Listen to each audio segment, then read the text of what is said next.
This video is on balancing equations. We're going to start off by looking at chemical formula for our first learning outcome. Then we're going to look at state symbols. Then we're going to have a go at balancing some equations. In a previous video we've talked about alkalis being soluble bases, so we've had that one covered already. And we're also going to describe the reactions of alkalis and acids. So what we're going to do here, the equations we're going to balance are neutralization reactions. Okay, so starting with chemical formula, or formulae as plural. There's formula in these boxes here: hydrogen chloride, hydrogen phosphate, sodium hydroxide, nitric acid, sulfuric acid, calcium hydroxide, sodium chloride, calcium sulfate, sodium sulfate, calcium chloride, sodium nitrate, sodium phosphate, calcium nitrate, and calcium phosphate. So these are the kind of compounds we're going to be coming across. Just to help us out, just a little bit of revision of some work we've been doing on ionic compounds, ionic bonding. Here we've got the ionic formula. So these are known as polyatomic. Well, we've come across diatomic molecules before. So a diatomic molecule is basically two of the same elements joined together.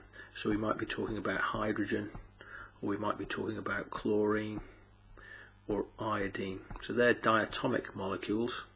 And here we've got polyatomic molecules, or at least ions, because these all have a charge to them. We also recognise, looking at our periodic table, that the different groups that our elements are in means how many electrons they have in their outer shell. So group 1, 1 electron in the outer shell.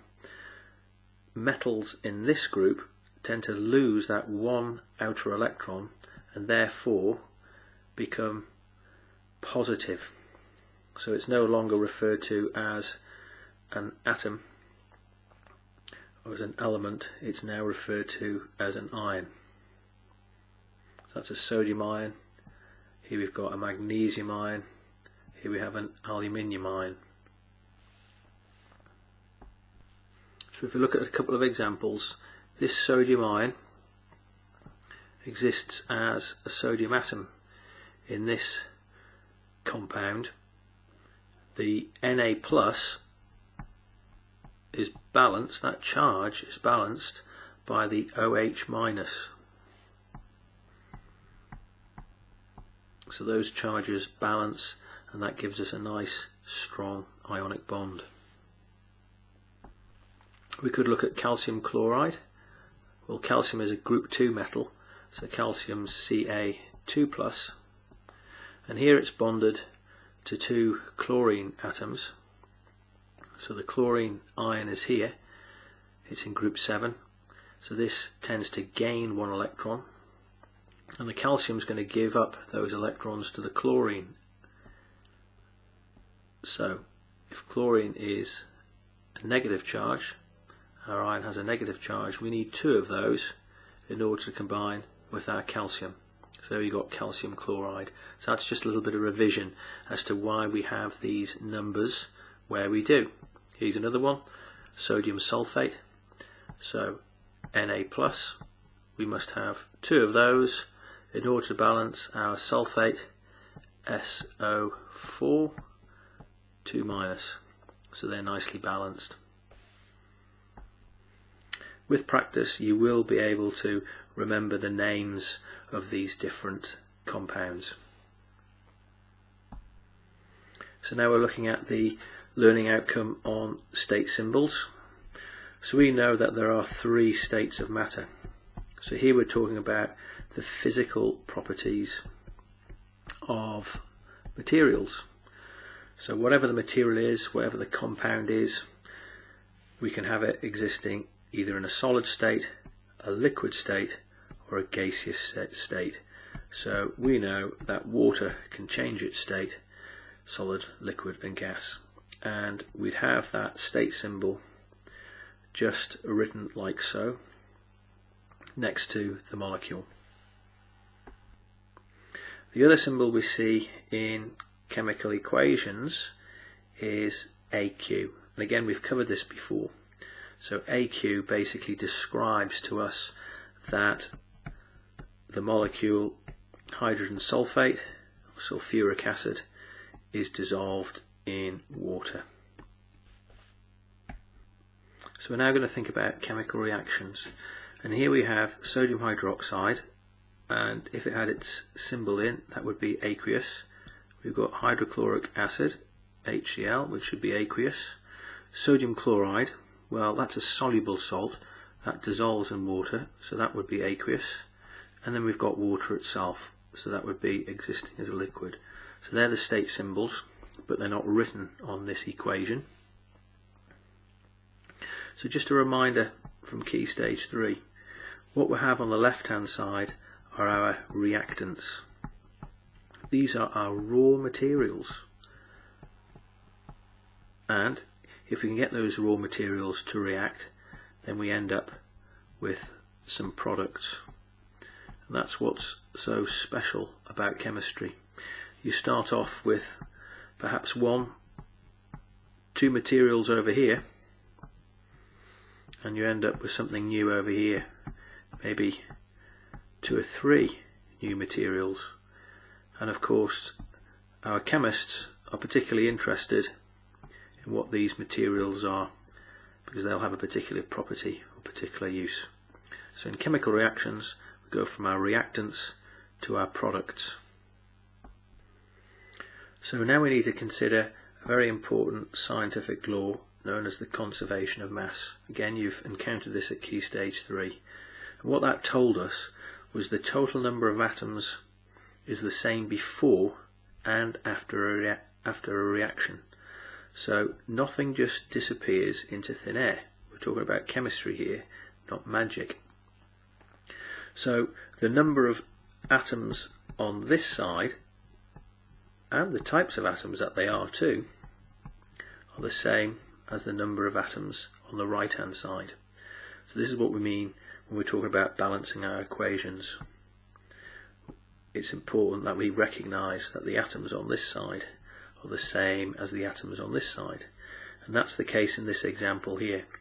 The atoms on the left hand side are exactly the same as the atoms on the right hand side, but as you can see, we've got something completely different on the right hand side. So sodium hydroxide is quite corrosive along with hydrochloric acid, so potentially we've got 2 very corrosive, dangerous materials. But if you react these so that they're both used up in the reaction, what we end up with is sodium chloride, which is salt, table salt, completely harmless, and water. So all we've done is recombined these atoms on the left hand side into new combinations.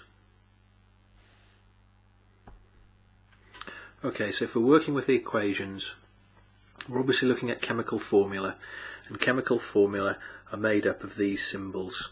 So here's just a reminder about these symbols. The symbols either exist as single letters like hydrogen or potassium or oxygen, carbon, or they come in pairs. Now it's really important when you're writing down these symbols that you write them exactly the way you see them in the periodic table. So if we highlight zinc, you see we've got a capital letter and then we have a lowercase letter. So this technically should be half the size of the first letter. So where the letters occur in pairs, the first letter is capital, the second letter is always lowercase. So you can't write zinc like this. You can't write zinc like that. Okay, so they're incorrect, not allowed. So you do need to make note of how these are written. Your handwriting needs to be nice and neat so we can read those equations carefully. Okay, so here's a little challenge for you. What I want you to do is count how many atoms there are of each element in these chemical formula. You could also name them as well. So if you want to pause the video, have a look at those, and then we'll go through them.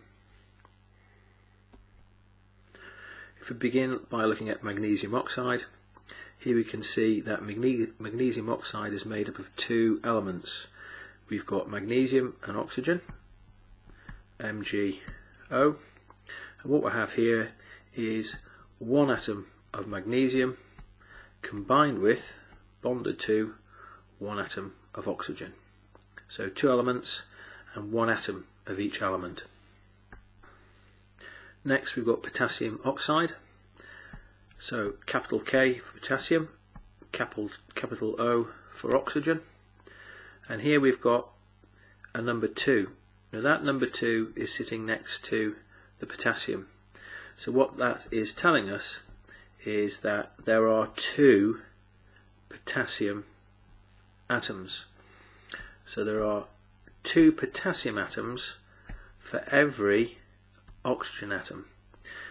It's a ratio. 2 of those for every 1 of those. We now have copper bromide. 1 copper atom. This time the 2 is here, which means there are 2 bromine atoms. Next we have sodium nitrate.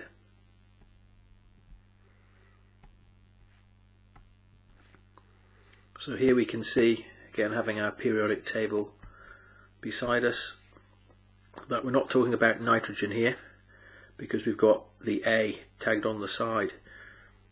So we have 1 sodium atom, he's a nitrogen though, 1 nitrogen atom, O, and 3 oxygen atoms. So this molecule exists in these ratios: 1 sodium to 1 nitrogen to 3 oxygen atoms.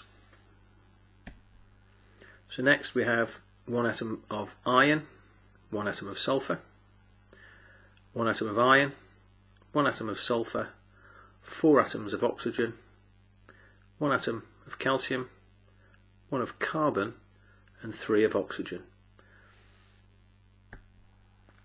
Right, so now we know how to analyse these chemical formula and count the number of atoms of each element.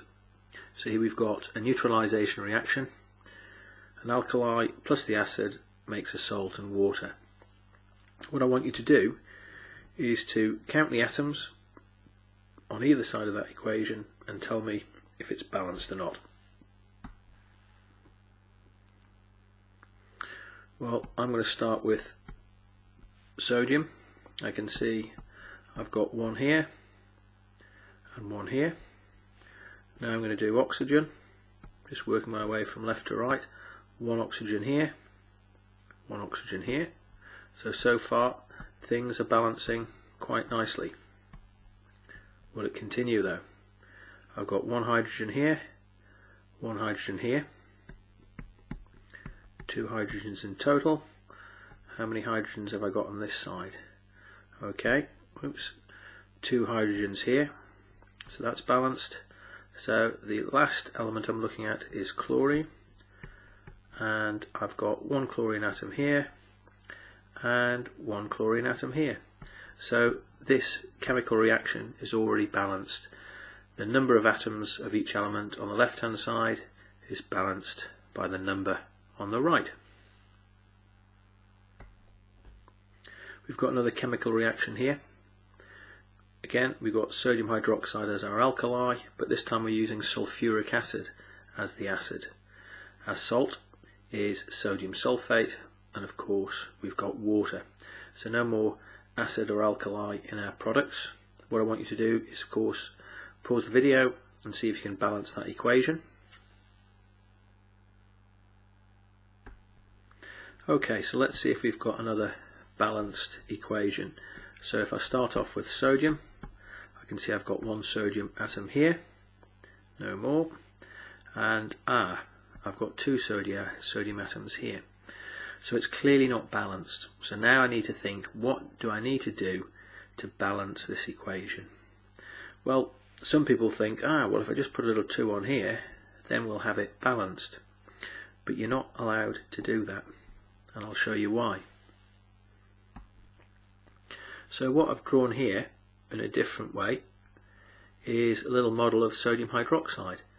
And sodium hydroxide always exists with one atom of sodium, one atom of oxygen, and one atom of hydrogen. We can't just add another sodium atom to this molecule, because then it wouldn't be sodium hydroxide anymore. We'd have made something quite different altogether. So we're not allowed to put the small numbers in. And of course we can't rub these out either. Okay, so that's not the way we're going to balance these equations. So how else can we balance these equations? What can we do? Well, how about putting a 2 in front of the sodium hydroxide? So what I'm saying is I've now got times 2 of these molecules. So there are 2 of these molecules.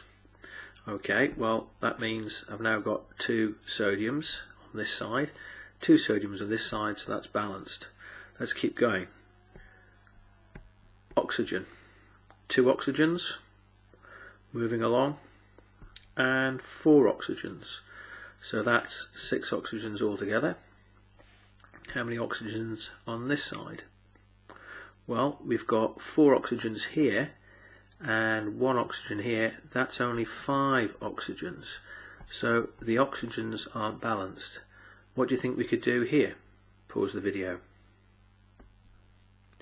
So it would make sense to put a 2 in front of our water molecule, and that would mean 2 oxygens.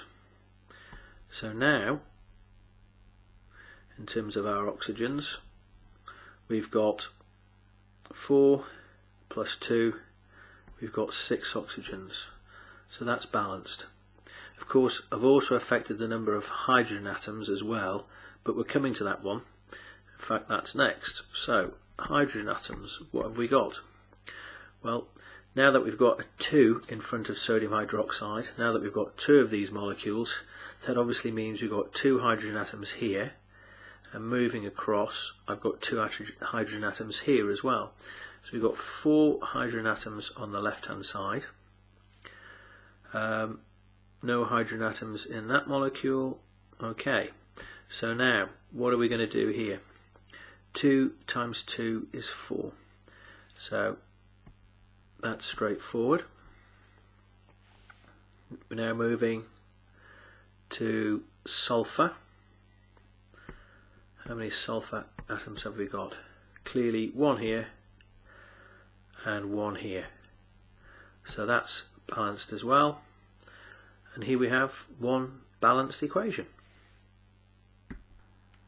Okay, here's another chemical equation. We've got our alkali, calcium hydroxide, we've got nitric acid, that makes a salt, calcium nitrate, and water. So more challenging to balance. Pause the video, see how you can do. Right, so let's see how balanced this is. So if you start off with calcium, I've clearly got 1 calcium here and 1 calcium here, so that's balanced.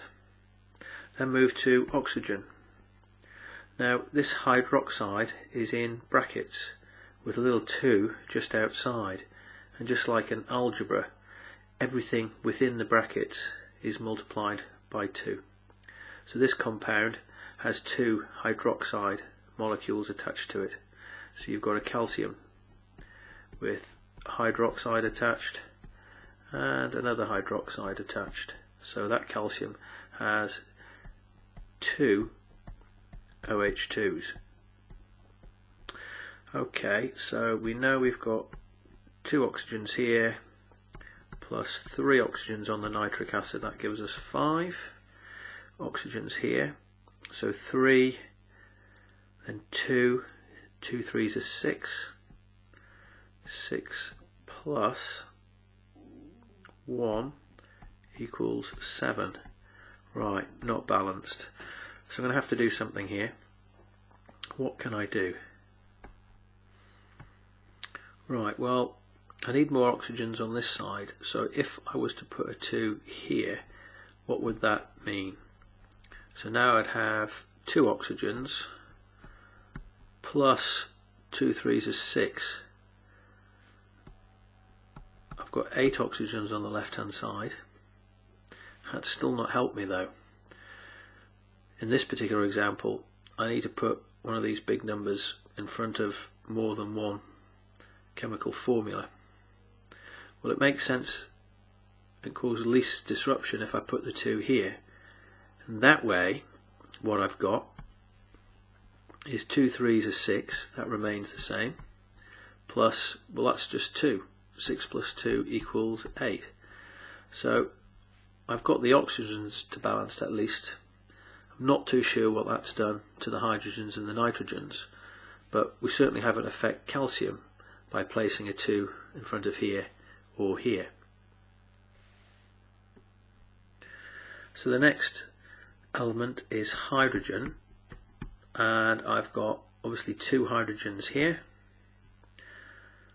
And 2 hydrogens here as well, so 2 plus 2 equals 4.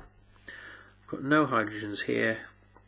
2, I've got 2 water molecules, so that means I've got 2 sets of H2s, 2 2s are 4, so that's balanced. What's next? Finally, the nitrogen. I've got 2 nitrogen atoms on the left hand side as my reactants, 2 nitric acid molecules. And calcium nitrate is made up of 2 nitrate molecules. So I've got 2 nitrogens here as well. So we've now balanced that equation. Let's just return to our learning outcomes. We've been looking at chemical formula, spent some time looking at those, working out the number of atoms in each formula. We know the state symbols. We've been balancing some chemical equations, and it's worth practicing more of those, of course. And the equations we were practicing balancing were between acids and alkalis. We were looking at neutralization reactions with the acid and the alkali neutralizing those hydrogen and hydroxide ions to make water.